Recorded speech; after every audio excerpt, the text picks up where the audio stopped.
وزیر صاحب بھی پیر صاحب بھی خدمت کراتے رہتے ہیں ساری زندگی، لیکن اس بیچارے کا خیال نہیں کرتے۔ میں اکثر کہا کرتا ہوں کہ جب تک کسی پیر کے آستانے پہ جھاڑو دے تب تک تو منظور نظر مرید ہوتا ہے، اور اگر اس بیچارے پہ قرضہ چڑھ جائے تو پیر صاحب کہتے ہیں یہ اس کا ذاتی معاملہ ہے۔ جب تیرے گھر میں جھاڑو دے رہا تھا پھر ذاتی معاملہ نہیں تھا؟ جب تک وہ ایم پی اے کے پوسٹر چھپوا رہا ہو، ساری ڈیوٹیاں کر رہا ہو، تب تک تو وہ سیاسی کارکن، اور اگر اس بیچارے کے گھر میں غربت آ جائے، اس پہ کوئی مقدمے بازی ہو جائے، کہیں الجھ جائے، تو پھر کیا کہتے ہیں اس کا ذاتی۔ اب کیسے ذاتی معاملہ ہو گیا؟ میرے عزیز، میرے محبوب کریم علیہ السلام کا طریقہ مبارکہ تھا، کسی پہ قرضہ چڑھتا تو حضور اس کا بھی خیال کرتے، کوئی بیمار ہوتا تو حضور تیمارداری کرنے جاتے۔ کیا خوبصورت لفظ ہیں بخاری کے، حضور نے فرمایا میرا کوئی امتی انتقال کر جائے، اگر پیسے چھوڑ کے جائے، ترکہ چھوڑ کے جائے، مال چھوڑ کے جائے، تو فرمایا اس کے وارثوں میں بانٹ دینا، لیکن اگر اس کے ذمے قرضہ ہونا تو میرے پاس آ جانا، میں اپنے امتی کا قرض ادا کر دوں گا، میرے پاس آنا، میں قرضے دوں گا۔ یہ محبوب کریم نے بیان، تو حضور نہ ذرا خیال کرتے۔ توجہ، حضرت ربیعہ بن کعب یہ نہ نبی پاک صلی اللہ علیہ وسلم کو وضو کراتے تھے، پر مزے کی بات ہے وضو بھی تہجد والا کراتے تھے۔ کون سا جی؟ بول کے بتائیے، سمجھ آ رہی ہے آپ حضرات کو؟ کون سا وضو کراتے تھے؟ تہجد کا وضو کراتے تھے۔ یہ وہی ہیں جن سے حضور نے فرمایا چل ربیعہ کچھ مانگ لے۔ بڑے سیانے تھے، کہنے لگے یا رسول اللہ جنت میں وہ والا مکان چاہیے جس کے پڑوسی آپ ہوں، جس کے پڑوسی آپ، وہ والا مکان۔ ایک دن نا نبی کریم صلی اللہ علیہ وسلم نے ان سے فرمایا ربیعہ شادی کیوں نہیں کرتے؟ ربیعہ بولیے۔ وہ مجھے ایک صاحب ایک دفعہ مل گئے، کہنے لگے مینوں میرے حضرت صاحب ڈکیا سی بیاہ نہ کریں۔ میں کہوں نا آپ کیتا ہے کہ نہیں؟ انہوں نے دو کیتے ہیں، تو میں کہ تینوں کل ہی ڈکیا سو۔ عجیب فلسفہ ہے نا، یعنی کسی اور کے لیے فقر کا حکم ہے، ہمارے لیے یہ کس قسم کی فقیری ہے؟ عجیب مزاج ہے نا یہ۔ یہاں تو کوئی مقاصد ہو، اللہ تعالیٰ سمجھے، سمجھنے کی توفیق عطا فرمائے، اللہ تعالیٰ ہمیں توفیق دے کہ ہم اس بات کا خیال کریں، لیکن اب مزاج ہے ہمارا۔ بہرحال آمدام برسر مطلب، حضور نے فرمایا ربیعہ شادی کیوں نہیں کرتے؟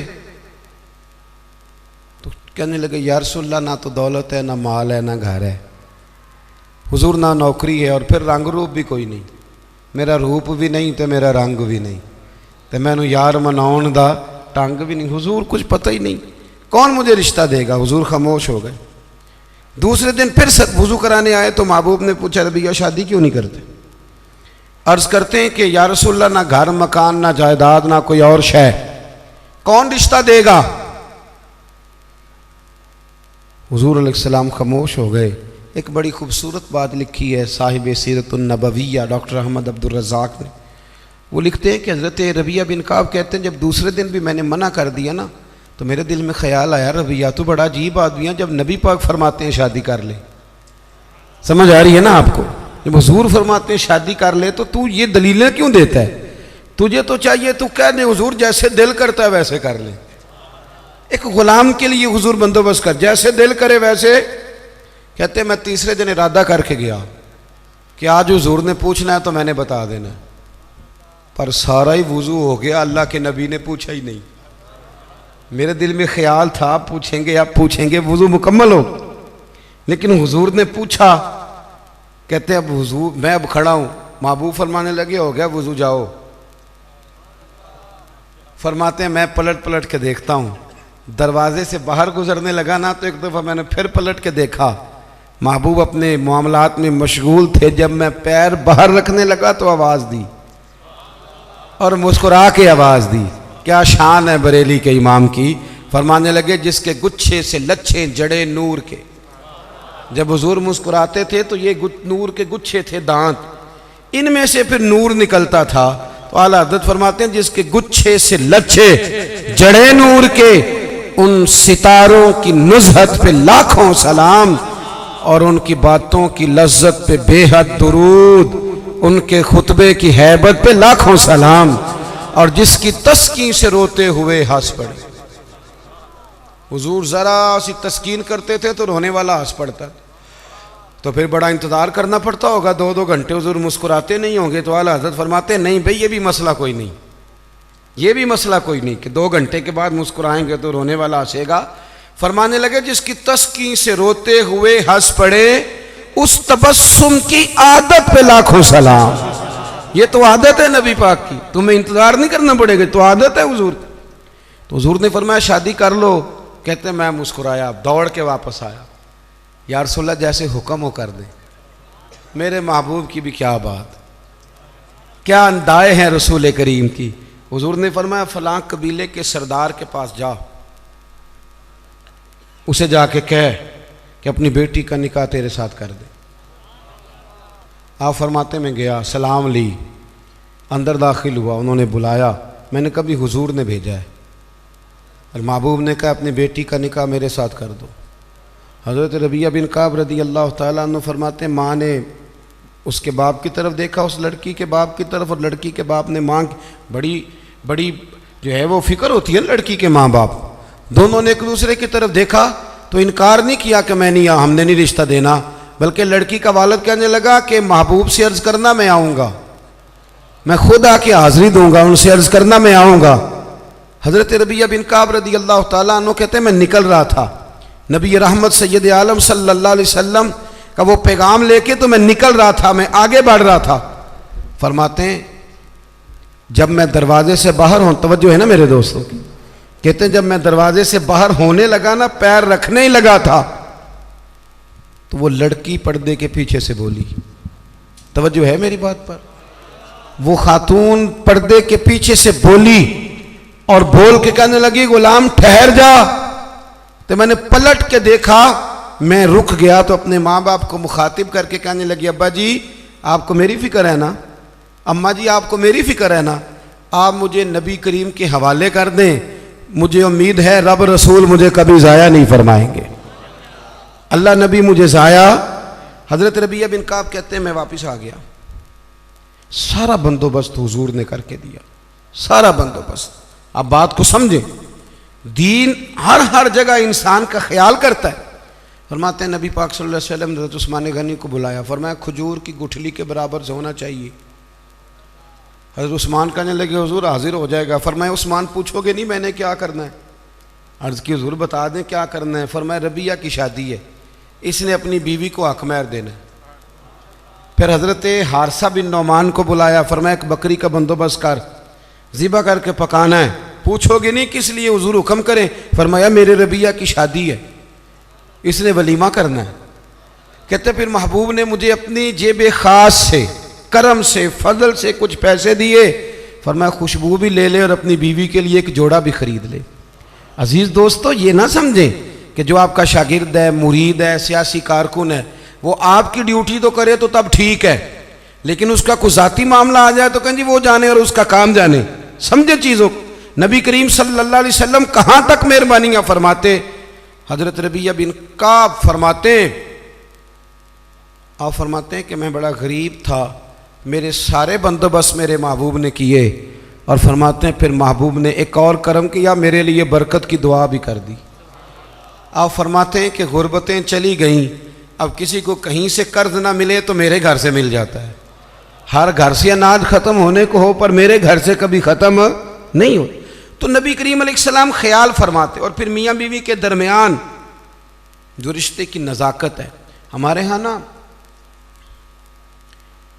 یہ سمجھ لیں جس گھر میں میاں بیوی کا اتفاق نہیں نہ ہوتا، اس میں کروڑوں روپے کی دولتیں بھی پڑی ہوں تو وہ گھر نہیں ہوتا، وہ اذیت گاہ بن جاتا ہے. جتنا مرضی آپ کہیں میں بیوی کی پرواہ نہیں کرتا، یہ کیسے ہو سکتا ہے؟ اس کے ساتھ گھر وابستہ ہے. میاں بیوی کا کسی گھر کے اندر رویہ آپس میں بہت اچھا ہو تو دولت کم بھی ہو، وسائل تھوڑے بھی ہوں، پھر بھی گزارا صحیح ہو جاتا ہے. گھر کے اندر میاں بیوی کا آپس میں تعلق، طبقات ابن سعد میں صاحب طبقات نے لکھا ہے کہ جب نبی پاک علیہ السلام نے سیدہ طیبہ طاہرہ حضرت فاطمہ الزہرا رضی اللہ تعالیٰ عنہ کا نکاح مولا کائنات شیر خدا حضرت علی المرتضیٰ سے فرمایا نا، پتہ ہے حضور نے کیا کیا تھا؟ دونوں کے سرے اقدس جوڑ کے نا تو نبی پاک نے ان دونوں کی محبت کے لیے دعا فرمائی، اے اللہ ان کے درمیان محبت رکھنا. ہمارے ہاں بھلا کیا ہوتا ہے, مرضی سے شادی کی, مرضی سے رشتہ تلاش کیا, پھر ٹھیک 15 دنوں کے بعد اماں کو نقص نظر آنے شروع ہو جاتے, اور ٹھیک 15 دن کے بعد ان کو بھی اپنے داماد میں نقص نظر آنے لگتے ہیں. جب آپ 2 جملے کہہ دیتے ہیں نا خامند کو کہ تیری بیوی ٹھیک نہیں, تو آیا تھا, چاہیے تھا فٹافٹ پانی دیتی, پر اس نے تو توجہ ہی نہیں کی, تو آپ تو ایک جملہ کہہ کے چلے گئے, انہوں نے تو 24 گھنٹے اکٹھے رہنا ہے. خامند کو یہ پٹی پڑھا دی, اور جب بیٹی گئی میکے تو فٹافٹ اس کی اماں نے کہا اوہو کتنی کمزور ہو گئی ہے میری بیٹی, لگتا ہے کھانے کو نہیں دیتے, یہاں میں نے کتنے لاڈوں سے رکھی ہوئی. یہ طریقہ ٹھیک نہیں.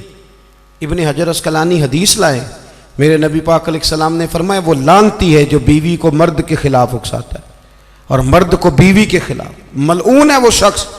ان کے درمیان پیار پیدا کریں, ان میں محبت ہوگی تو گھر سکھی رہے گا. سرور کائنات صلی اللہ علیہ وسلم کو پیغام آیا, صاحب طبقات نے لکھا ہے, پیغام آیا, پتہ چلا کہ کسی بات میں نا مولا کائنات اور سیدہ فاطمہ الزہرا رضی اللہ تعالی عنہا میں کسی بات میں شکر رنجی ہو گئی, محبت کے ساتھ کوئی بات آگے بڑھ گئی, حضور تشریف لائے. تھک تو نہیں گئے آپ لوگ کہ آپ کا خیال ہے خشک مولوی منگا لیا آج, چلیں سن تو لینا, میں تو محبت سے آیا ہوں, بڑا لمبا سفر کر کے آیا ہوں, کئی جگہ جا نہیں پاتا, لیکن یہ موقع ایسا تھا میں نے چھٹی کرنا مناسب ہی نہیں سمجھا, میں نے کہا یہاں ضرور پہنچنا چاہیے, تو تھوڑی سی باتیں کرنی ہیں, پیار سے سن تو لینا. آپ تو گھور رہے ہیں مجھے بیچ بیچ میں سے, یہ کس طرح کی تقریر کر رہا ہے, اللہ آپ کو جزائے خیر.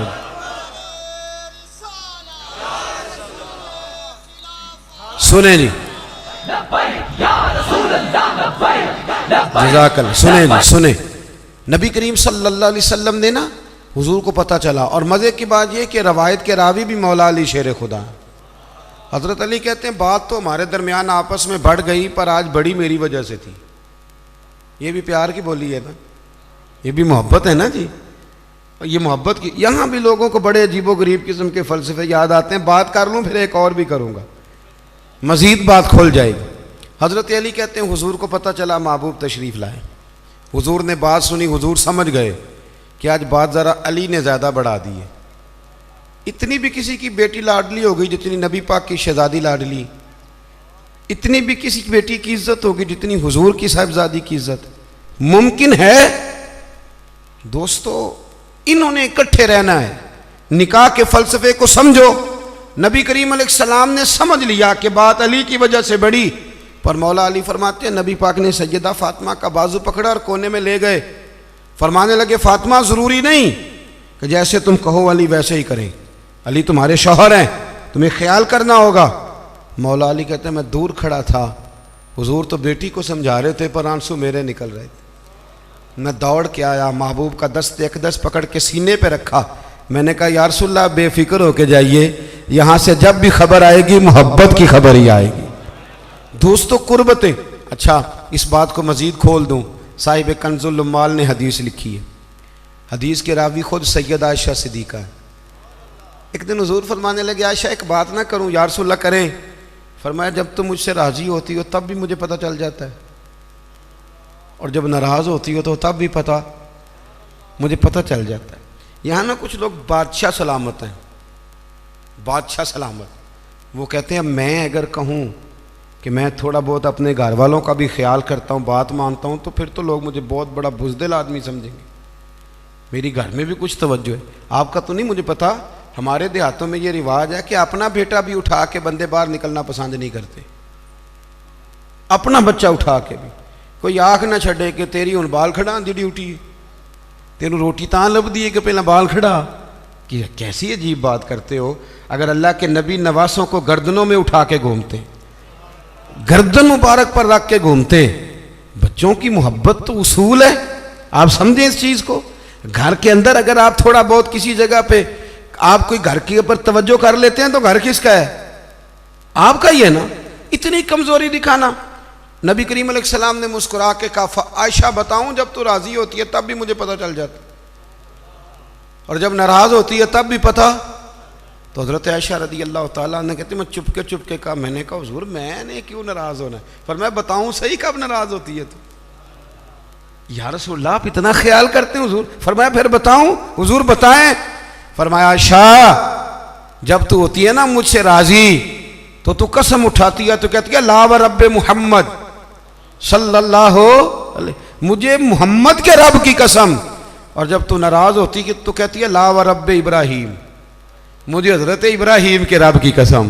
کہتی ہو کہ نہیں؟ جناب عائشہ کہتے ہیں میرے آنکھ کھلی، لبوں سے ہنس رہی تھی، آنکھوں سے رو رہی تھی. میں نے کہا کریمہ تیرے قربان جاؤں، اتنی باتوں کا بھی خیال فرماتے ہو، اتنی باتوں کا بھی خیال کرتے ہو. کہا مجھے پتہ چل جاتا ہے جب تو راضی ہوتی ہے اور جب تو ناراض ہوتی ہے تیرے لفظ بدل جاتے. دوستو گھر کے اندر کا جو ماحول ہے وہ آپ کو مضبوط کرتا ہے، گھر کے اندر کا ماحول آپ کو کمزور کرتا ہے.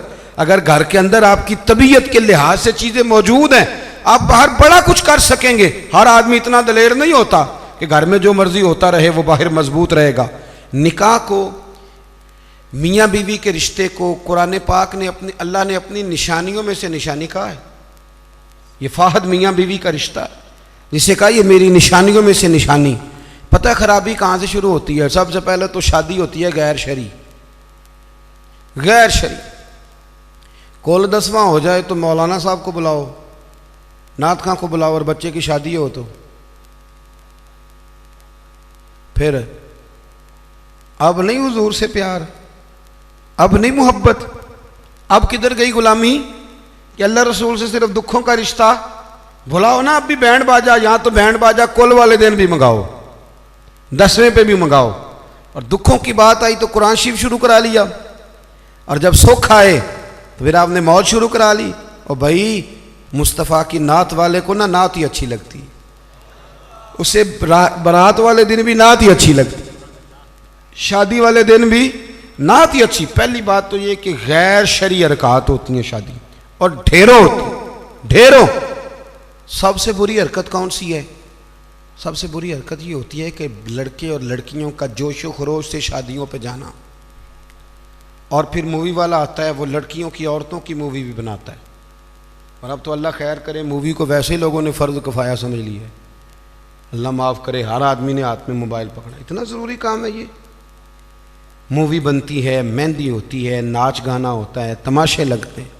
پھر میں حیران ہوتا ہوں جوان لڑکیوں کے ہاتھوں میں پھول دے کے انہیں کھڑا کیا جاتا ہے کہ دولہا جب آئے تو پھول پھینکنا. دولہے کے ساتھ بوڑھے بوڑھے لوگ ہوتے ہیں کہ جوان لڑکے ہوتے ہیں؟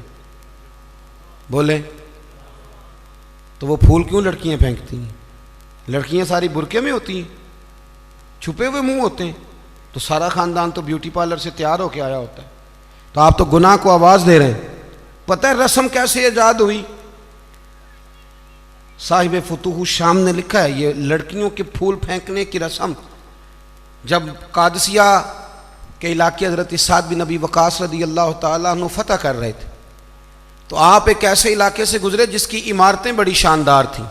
علامہ واقدی کہتے ہیں کہ دور دور سے لوگ وہ عمارتیں دیکھنے آتے تھے کہ بھئی فن تعمیر کا شاہکار ہیں یہ چیزیں.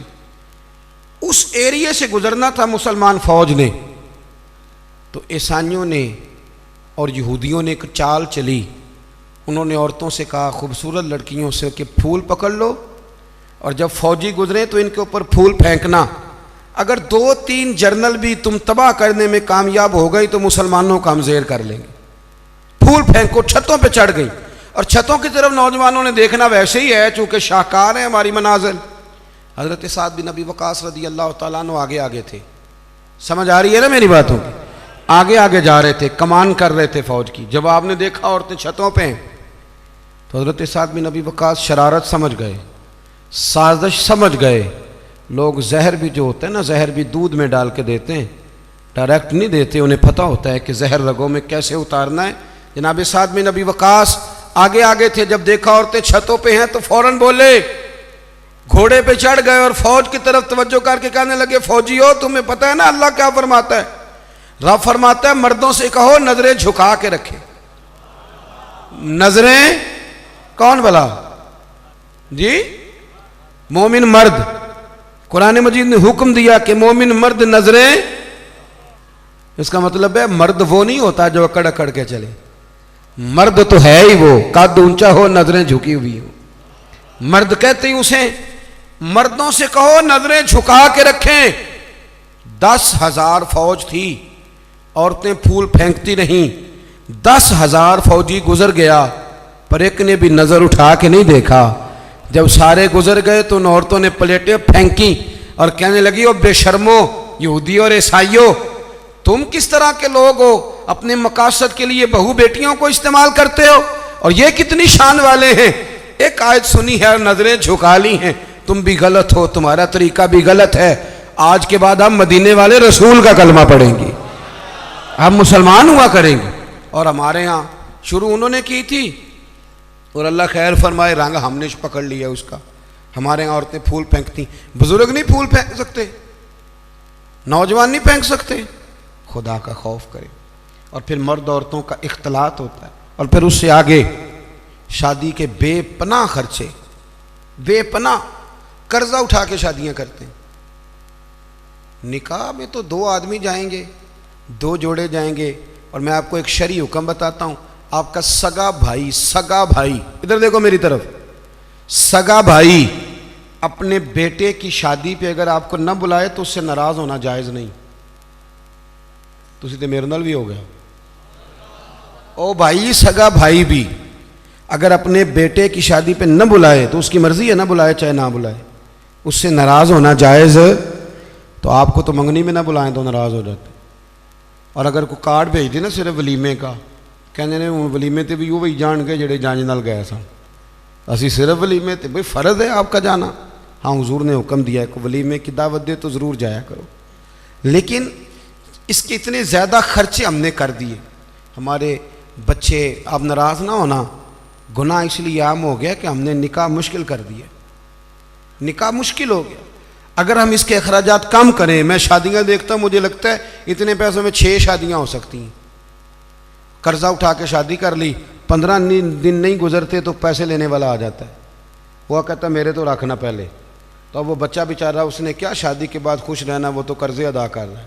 گھر میں لڑائی پڑی ہوئی، 1 مہینہ پورا بی زیور نہیں بیچاری پہن سکتی، وہ سارا قرضے میں چلا جاتا ہے. غلط کام کرتے ہیں ہم. سنو، حضرت عبد الرحمن ابن عوف رضی اللہ تعالیٰ، صحابہ میں سب سے امیر آدمی، سب سے امیر. یہ بخاری میں حدیث ہے. فجر کی نماز نا انہوں نے نبی کریم علیہ السلام کے پیچھے پڑھی. سفید کرتا پہنا تھا تو اس کو زرد رنگ کا داغ لگا ہوا تھا. توجہ ہے نا میری بات؟ سفید کرتا اور زرد رنگ کا داغ. نبی پاک صلی اللہ علیہ وسلم نے کہا یہ عبد الرحمن یہ کیا ہے؟ عرض کی یا رسول اللہ میں نے رات کو نکاح کیا تھا، خوشبو لگائی تھی تو وہ داغ رہ گیا. حضور نے تو کوئی اس پہ اصرار نہیں کیا کہ یار اتنے امیر آدمی کی شادی مدینے میں پتہ ہی نہیں چلا، کسی کو خبر ہی نہیں. یہاں غریب بھی باز نہیں آتا، وہ بھی کہتا ہے میری ناک جو ہے وہ کٹ جائے گی اگر میں نے کروڑوں روپیہ نہ لگایا. تو جب پیسے لینے والے آئیں گے پھر کٹ جائے گی کہ چھوٹی ہو جائے گی مزید. مہربانی فرمائیں، آپ کس چکر میں پڑے ہوئے؟ حضور نے کیا فرمایا؟ نبی کریم صلی اللہ علیہ وسلم فرمانے لگے نکاح کر لیا تو ولیمہ ضرور کرنا، چاہے 1 بکری ہی ذبح کرو. تو اپنے گھروں کے اندر سکون کا ماحول قائم کریں. شادی اور بیاہ کو حضور کی سنت کے دائرے میں لے کے آئیں. یہ وفاداری کا رشتہ ہے، یہ خلوص کا رشتہ ہے. اس رشتے کو خلوص والی منازل کی طرف لے کر کے جائیں. بیوی خیال کرے کہ مجھے اپنی خاوند کی خدمت کرنی ہے، خاوند خیال کرے کہ مجھے بیوی. میں اکثر کہا کرتا ہوں، میں کہتا ہوں کہ اگر آپ بیوی کے ماں باپ کی عزت کریں گے تو وہ بھی آپ کے ماں باپ کی عزت کرے گی. آپ تو ماں بدولت کہتے میں نہیں کبھی سسرال گیا جی، وہ میں دروازے پہ چھوڑ کے آ جاتا ہوں، پھر وہ میں لینے بھی چلا جاتا ہوں چونکہ میں بہت بڑا نواب ہوں. تو آپ کیسے امید رکھتے ہیں پھر وہ آپ کے ماں باپ کی خدمت کرے گی؟ سنیں 2 باتیں عرض کرتا ہوں، بات ختم کرتا ہوں. سیدہ طیبہ طاہرہ حضرت خدیجہ الکبریٰ رضی اللہ تعالیٰ. جب آدمی امیر ہو نا، غریب ہو جائے تو اس کے لیے بڑی مشکلات ہوتی. غریب امیر ہو جائے تو کوئی مشکل نہیں ہوتی. حضرت خدیجہ الکبریٰ مکے کی ملکہ تھی، 20 کنیزیں نوکرانیاں گھر میں کام کرتی. پھر سیدہ خدیجہ کلمہ پڑھ گئیں، پھر مسلمان ہوئیں، حضور سے نکاح ہوا. اگرچہ حضور نے اعلان نبوت بعد میں کیا، لیکن حضرت خدیجہ الکبریٰ رضی اللہ تعالیٰ عنہ کہتے ہیں میں تو اسی وقت یہ کلمے کا معنی جو میں نے بیان کیا یہی سمجھ لیں، میں تو اسی وقت ہی سمجھ گئی تھی جب میرے غلام نے آ کے بتایا کہ بادل کے ٹکڑے سایہ کرتے ہیں، درخت ان پہ جھکتے ہیں. فرماتے ہیں میں تو اسی وقت ہی محبوب کی غلامی میں آ گئی. نکاح ہو گیا، حضور کی بارگاہ میں آ گئی، فرماتی ہیں میں نے نا ظہر کے وقت سارا مال حضور کی خدمت میں دیا، 20 کنیزیں، غلام، ظہر کے وقت، اور عصر سے پہلے پہلے محبوب نے ہر شے اللہ کے رستے میں تقسیم کر دی۔ یہ وقت بھی بطور تمثیل ہے کہ جتنا زور عصر کے درمیان وقت ہوتا ہے اتنے وقت میں بانٹ دیا حضور نے سارا کچھ۔ اتنی امیر بی بی اور پھر وہ غریب ہو جائے۔ حضرت ختیجہ نے پھر وہ وقت بھی دیکھا کہ آپ کے کپڑوں کو 20 پیوند لگے ہوتے تھے، 20 پہلے کبھی پانی کا پیالہ اٹھ کے نہیں پیا، پھر گھر میں جھاڑو بھی دیتی تھی، پھر گھر کے سارے کام کرتی۔ ایک دن نا مسند امام احمد میں موجود ہے، کھانا پکا کے نا حضرت ختیجۃ الکبریٰ کھانا پکا کے باورچی خانے سے نکلی تو کپڑے سارے پیوند سے بھرے ہوئے، پاؤں مبارک پر بھی گھر کے کام کاج کی وجہ سے بہت ساری چیزیں لگی ہوئی، پیر چوم رہی ہیں بہت ساری چیزیں۔ حضرت ختیجہ باورچی خانے سے کھانا پکا کے نکلیں اور جب محبوب کریم کے سامنے رکھا تو حضور مسکرانے لگے، غور سے سیدہ کا چہرہ دیکھنے لگے۔ یا رسول اللہ کیا ہوا؟ تو محبوب فرمانے لگے ختیجہ آپ کے آنے سے پہلے جبریل آ گئے اور وہ عرض کر رہے تھے یا رسول اللہ ختیجہ کھانا لے کے آ رہی ہے اور جب وہ آ جائے تو اسے اس کے رب کا سلام کہہ دیجئے گا۔ اگر خاتون اپنے خاوند کی خدمت کرے، اگر وہ یہ ذوق بنائے، یہ مزاج۔ اب تصویر کا بالکل دوسرا رخ بھی دیکھیں، یہ کنز العمال میں یہ بھی حدیث ہے، اور حدیث کی راوی سیدہ عائشہ صدیقہ۔ بس بات ختم کرنے لگا ہوں۔ سیدہ عائشہ صدیقہ کہتی ہیں دوپہر کو حضور آرام کرتے تھے، کھانے کے بعد لوگ ملنے نہیں آتے تھے، پر ایک دن نا ایک بوڑھی اماں آ گئی۔ اس نے جب دروازے کے سامنے آ کے وہ بولی تو حضور جلدی سے اٹھے، خود دروازہ کھولا، کھانا کھلایا، کھجوریں دی، سرکہ دیا، پیار کیا، محبت فرمائی۔ حضرت عائشہ صدیقہ رضی اللہ تعالیٰ عنہ کہتی ہیں یہ میں نے انفرادی رنگ دیکھا، باقی ہر ایک سے شفقت کرتے تھے، پر یہاں میں نے حضور کا انداز جداگانہ دیکھا۔ جب جانے لگی تو حضور نے تحائف بھی دیے۔ میرے دل میں خیال آیا حضور اب جائیں گے، رات کو واپس آئیں گے تو پوچھوں گی کہ یہ اماں کون ہے، لیکن محبوب تو لیٹ گئے۔ کہتے میں قریب گئی، قدموں میں بیٹھی، میں نے کہا یا رسول اللہ یہ کون تھی خاتون، آپ نے بڑا ہی پیار کیا۔ کہتی حضور اٹھ کے بیٹھے تو آنکھوں میں آنسو تھے۔ میں نے کہا یا رسول اللہ کیا ہوا؟ تو محبوب فرمانے لگے عائشہ یہ نا میری پہلی زوجہ سیدہ ختیجہ کی سہیلی تھی، یہ جب ہم مکے میں رہتے تھے تو یہ آیا کرتی تھی، ختیجہ کھانا بھی کھلاتی تھی، پیار بھی کرتی تھی، تحفے بھی دیتی تھی۔ آج جب یہ لوٹ کے دوبارہ آئی ہے تو ختیجہ کی یادیں تازہ ہو گئی، میں نے اسی طرح وقت دیا ہے، کھانا کھلایا ہے، تحائف دی ہیں، اور حدیث کا آخری جملہ حسن العہد من الایمان۔ محبوب فرمانے لگے وعدے، عہد اور رشتے اچھے طریقے سے نبھانا یہ بھی ایمان کا حصہ ہے، تعلقات اچھے طریقے سے نبھانا یہ بھی ایمان ہے۔ بہت فکر کے ساتھ شریعت کے دائرے کے اندر رہ کے نکاح کیا جائے۔ دیکھیں کسی کے دیندار ہونے کا پتہ ہی تب چلتا ہے جب اس کے گھر میں کسی کی شادی ہوتی ہے، محفل میں تو سارے نیک ہوتے ہیں، تبھی تو پتہ چلتا ہے کہ اب اس کا دین سے کتنا رشتہ ہے۔ شریعت کے دائرے میں رہیں، نکاح کو آسان کریں۔ پھر اگلی جو بات ہے وہ یہ ہے کہ محبوب کریم کی شریعت اور سنت کے مطابق ہمارے ہاں نا طلاقیں بہت زیادہ ہو رہی ہیں۔ اس کی بنیادی وجہ یہ ہے کہ ہم طلاق کے مسائل نہیں سیکھتے، اس کی ہمیں ضرورت ہے۔ جب آپ شادی کریں حیض و نفاس کے، طلاق کے مسائل، ان چیزوں کو سیکھ لیں تاکہ بعد میں کوئی دشواری نہ ہو۔ بعد میں پوچھنے آتے ہیں کہ مولانا اب یہ کر لیا ہے تو اب کیا کروں، تو میں کہتا ہوں یہ کبھی تھوڑا سا کسی مولانا سے پہلے بھی رابطہ رکھ لیتے نا، اتنے فضول خرچے ہوتے ہیں۔ اور جب نکاح میں حاکم مہر کی باری آتی ہے نا تو کہتے ہیں شرعی رکھ لو، میں نے کہا باقی سارے کام غیر شرعی، اور حاکم مہر شرعی۔ حاکم مہر شرعی یہ ہے کہ جتنا لڑکا دے سکے۔ ایک صحابی نے اپنی بیوی کو حاکم مہر میں پورا باغ بھی دیا تھا، جتنا کوئی یہ کوئی نہیں ہے 32.5 روپے پتہ نہیں کہاں سے نکل آئے ہیں، کوئی ان کا تعلق نہیں ہے، جتنا خامد حاکم مہر حیثیت ہو اتنا دے۔ اور مولا علی شیر خدا رضی اللہ تعالیٰ عنہ فرمایا کرتے تھے جس کو دائمی بخار ہو اترے نہ، کسی بیوی کے پاس اگر حاکم مہر کے پیسے پڑے ہوں تو برکت والے ہوتے ہیں، ان سے پیسے لے کے، چاہے بعض علماء کہتے ہیں اس کا یہ معنی بھی کر لو کہ اپنی جیب سے دے دے، حاکم مہر والے متبرک ہیں وہ لے لے، کہتے تھے ان پیسوں کا شہد خرید کے پیو پرانے سے پرانے بخار میں بھی اللہ شفا عطا کر دے گا، اس لیے کہ وہ برکت والے پیسے ہیں۔ میں دعا کرتا ہوں اللہ ہماری اس عزیز پہ کروڑوں رحمتیں فرمائے۔